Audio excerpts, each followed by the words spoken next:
ಶುರುವಾಗ್ತಾ ಇದೆ ಇವಾಗ. ಈ ಸೆಕ್ಷನ್ ಅಲ್ಲಿ ನಮ್ಮ 5ನೇ ತರಗತಿ ಮಕ್ಕಳು ಭಾಗವಹಿಸಲಿದ್ದಾರೆ. ಇವಾಗ ದಯವಿಟ್ಟು ಕಾಫಿ ಟೀ ಸ್ನ್ಯಾಕ್ ಎಲ್ಲ ಆದ್ಮೇಲೆ ಚೇರ್ಸ್ ಅಲ್ಲಿ ನಿಮಗೆ ಸೀಟ್ಸ್ ಕೂತ್ಕೋಬೇಕು ಅಂತ ವಿನಂತಿ. ಈಗ 5ನೇ ಕ್ಲಾಸ್ ಮಕ್ಕಳು ಪರ್ಫಾರ್ಮ್ ಮಾಡೋಕ್ಕೆ ರೆಡಿ ಇದ್ದಾರೆ. ಅವ್ರಿಗೆಲ್ಲ ಜೋರಾಗಿ ಚಪ್ಪಾಳೆ.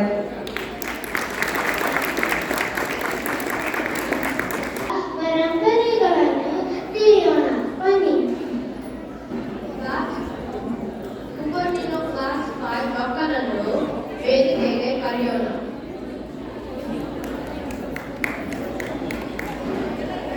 ಇಂದು ನಾವು ಕನ್ನಡ ಸಾಹಿತ್ಯದ ಕೆಲವು ಮುಖ್ಯ ಪರಂಪರೆಗಳ ಬಗ್ಗೆ ಹೇಳುತ್ತೇವೆ.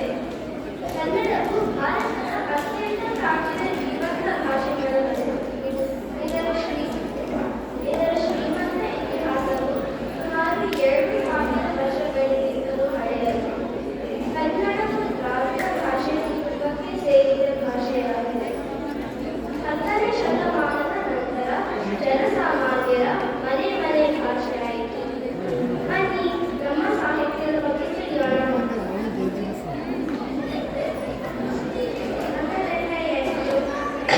ಜೈನ ಸಾಹಿತ್ಯ 10 ಮತ್ತು 12ನೇ ಶತಮಾನಗಳಲ್ಲಿ ಜೈನ ಕವಿಗಳು ಕನ್ನಡವನ್ನು ಮಹತ್ತರವಾಗಿ ಬೆಳೆಸಿದ್ದರು. ಜೈನ ಸಾಹಿತ್ಯ ತುಂಬ ಹರಿತು. ಇದು ಕನ್ನಡವನ್ನು ಬೆಳೆಸಿದ್ದ ಮೊದಲನೇ ಪರಂಪರೆ. ಪ್ರಮುಖ ಕವಿಗಳು ಆದಿಕವಿ ಪಂಪ, ಪಂಪ, ಪರ್ಯ. ಇವರು ಕನ್ನಡಕ್ಕೆ ಒಳ್ಳೆಯ ಅಡಿಪಾಯ ಹಾಕಿದರು.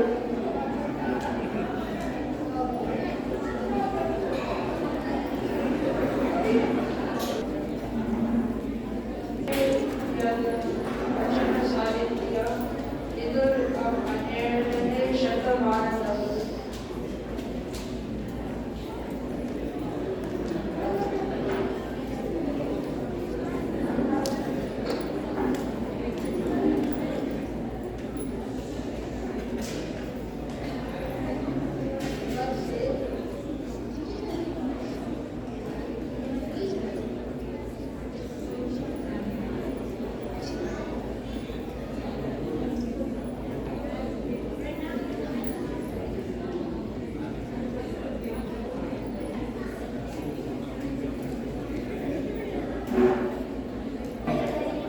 ಇಂದು ನಾವು ಕನ್ನಡ ಸಾಹಿತ್ಯದ ಕೆಲವು ಮುಖ್ಯ ಪರಂಪರೆಗಳ ಬಗ್ಗೆ ಹೇಳುತ್ತೇವೆ. ಕನ್ನಡವು ಭಾರತದ ಅತ್ಯಂತ ಪ್ರಾಚೀನ ಜೀವಂತ ಭಾಷೆಗಳಲ್ಲೊಂದು. ಇದರ ಶ್ರೀಮಂತ ಇತಿಹಾಸವು ಸುಮಾರು 2000 ವರ್ಷಗಳಿಗಿಂತಲೂ ಹಳೆಯದು. ಕನ್ನಡವು ದ್ರಾವಿಡ ಭಾಷೆ ಕುಟುಂಬಕ್ಕೆ ಸೇರಿದ ಭಾಷೆಯಾಗಿದೆ. 10ನೇ ಶತಮಾನದ ನಂತರ ಜನಸಾಮಾನ್ಯರ ಮನೆ ಭಾಷೆಯಾಯಿತು. ಬನ್ನಿ ನಮ್ಮ ಸಾಹಿತ್ಯದ ಬಗ್ಗೆ ತಿಳಿಯೋಣ. ಮೊದಲನೆಯದು ಜೈನ ಸಾಹಿತ್ಯ. 10 ಮತ್ತು 12ನೇ ಶತಮಾನಗಳಲ್ಲಿ ಜೈನ ಕವಿಗಳು ಕನ್ನಡವನ್ನು ಮಹತ್ತರವಾಗಿ ಬೆಳೆಸಿದ್ದರು. ಜೈನ ಸಾಹಿತ್ಯ ತುಂಬ ಹಳೆಯದು. ಇದು ಕನ್ನಡವನ್ನು ಬೆಳೆಸಿದ್ದ ಮೊದಲನೇ ಪರಂಪರೆ. ಪ್ರಮುಖ ಕವಿಗಳು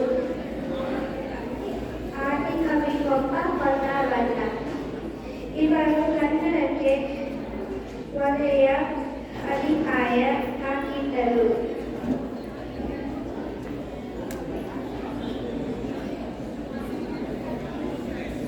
ಎರಡನೆಯದು ವಚನ ಸಾಹಿತ್ಯ.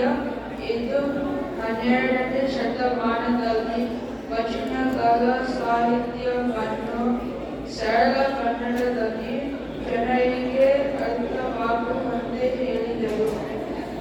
ಪ್ರಮುಖರು ಬಸವಣ್ಣ, ಅಲ್ಲಮ ಪ್ರಭು, ಅಕ್ಕಮಹಾದೇವಿ. ಎರಡನೆಯದು ವಾಸ ಸಾಹಿತ್ಯ. 15ನೇ ಇಂದ 17ನೇ ಶತಮಾನದಲ್ಲಿ ವಾಸ ಸಾಹಿತ್ಯ ಭಕ್ತಿ ಹಾಗೂ ಸಂಗೀತದ ಮೂಲಕ ಕನ್ನಡವನ್ನು ಜನರಿಗೆ ಮನೆಗೆ ತಲುಪಿಸಿದರು. ಪ್ರಮುಖರಲ್ಲಿ ಪುರಂದರದಾಸರು ಮತ್ತು ಕನಕದಾಸರು. ಇವರು ದೇವರ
ಹಳೆ ಕಾಲದಲ್ಲಿ ರಾಜರು ಕವಿಗಳಿಗೆ ಸಹಾಯ ಮಾಡಿದರು. ಅದರಿಂದ ಕನ್ನಡ ಸಾಹಿತ್ಯ ಬೆಳೆಯಿತು. ಪ್ರಮುಖ ರಾಜರು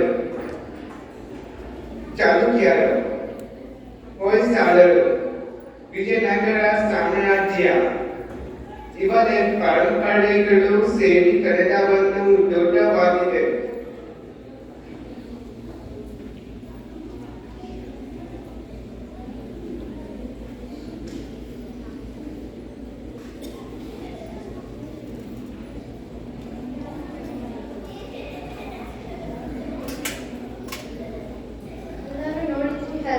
ಎಷ್ಟು ಚೆನ್ನಾಗಿ ಕಿರುಪಟಿನ 5ನೇ ತರಗತಿ ಮಕ್ಕಳು ಕನ್ನಡ ಸಾಹಿತ್ಯ ಪರಂಪರೆ ಬಗ್ಗೆ ಹೇಳುತ್ತಾರೆ. ಬನ್ನಿ ಹೀಗೆ ನಾವು ಒಂದು ವಚನವನ್ನು ಕೇಳೋಣ.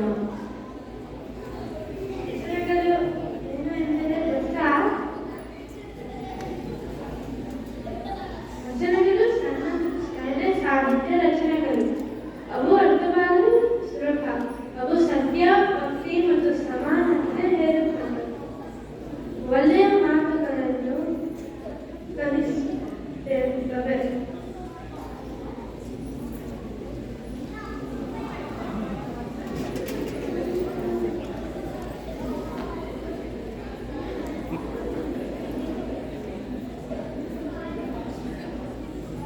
ನಾವು ನಿಮಗೆಲ್ಲರಿಗೂ ಒಂದು ಬಸವಣ್ಣನವರ ವಚನ ಹೇಳುತ್ತೇವೆ.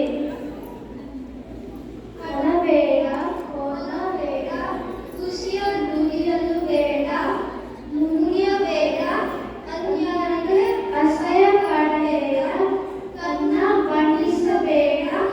ಇದೇ ಅಂತರಂಗ ಶುದ್ಧಿ, ಇದೇ ಬಹಿರಂಗ ಶುದ್ಧಿ, ಇದೇ ನಮ್ಮ ಗೂಢ ಸಂಗಮ, ದೇವರನ್ನು ಒಲಿಸಬರಿ. ನಿಮಗೆ ಯಾರಾದರೂ ಈ ವಚನ ಇಷ್ಟ ಆಯ್ತಾ?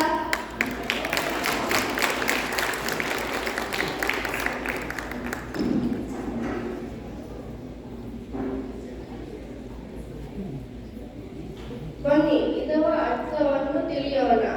ಕಳಬೇಡ, ಇತರರ ವಸ್ತುಗಳು ಅಥವಾ ಹಣ ತೆಗೆದುಕೊಳ್ಳಬಾರದು. ಸದಾ ಸತ್ಯ ಮತ್ತು ಪ್ರಾಮಾಣಿಕವಾಗಿರಬೇಕು. ಕೊಲ್ಲಬೇಡ, ಯಾರಿಗೂ ಹಿಂಸೆ ಕೊಡಬಾರದು, ಯಾವ ಜೀವಿಗೂ ನೋವು ಕೊಡಬಾರದು, ಎಲ್ಲರಿಗೂ ದಯೆ ಮತ್ತು ಕರುಣೆ ತೋರಿಸಬೇಕು. ಖುಷಿಯ ನುಡಿಯಲು ಬೇಡ, ಸುಳ್ಳು ಹೇಳಬಾರದು, ಸುಳ್ಳು ನಂಬಿಕೆ ಕಳಿಸುತ್ತೆ. ಸದಾ ಸತ್ಯ ಹೇಳಬೇಕು.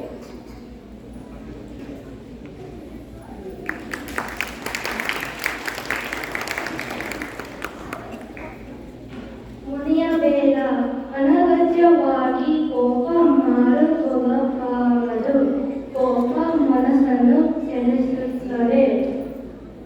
ಸಹನೆ ಮತ್ತು ಶಾಂತವಾಗಿ ಇರಬೇಕು. ಅನ್ಯರಿಗೆ ಅಸಹ್ಯ ಪಡಬೇಡ,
ತಿಳಿಸುವ ಪರಿ ನಮ್ಮ ಮನಸ್ಸು ಮಾತು ಮತ್ತು ಕೆಲಸಗಳು ಶುದ್ಧವಾಗಿದ್ದರೆ ದೇವರು ಸಂತೋಷ ಪಡುತ್ತಾರೆ.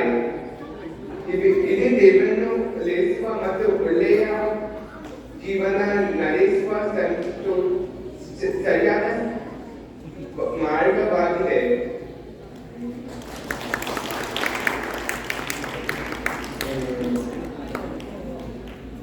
ಈ ವಚನದ ಒಳಗೆ ನಾವು ನಿಮಗೆ ತಿಳಿಸುವ ವಿಷಯವೇನೆಂದರೆ ನಾವು ಒಳ್ಳೆಯರಾಗಿ ಬದುಕಬೇಕು.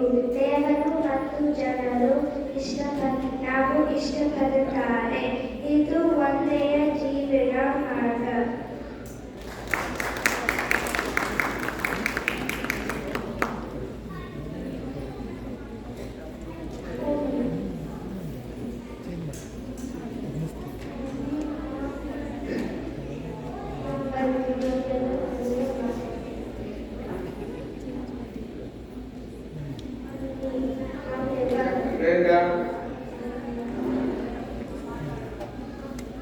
ಬನ್ನಿ ನಾವೆಲ್ಲ ಕನ್ನಡ ಮಾತಾಡೋಣ ಮತ್ತು ಕಲಿಯೋಣ.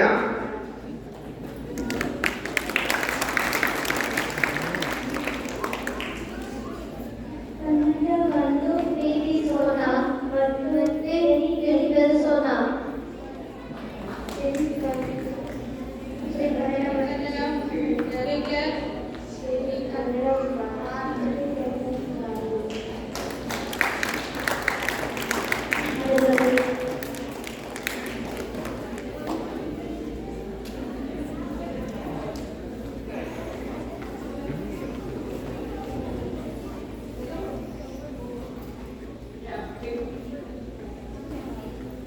Smile.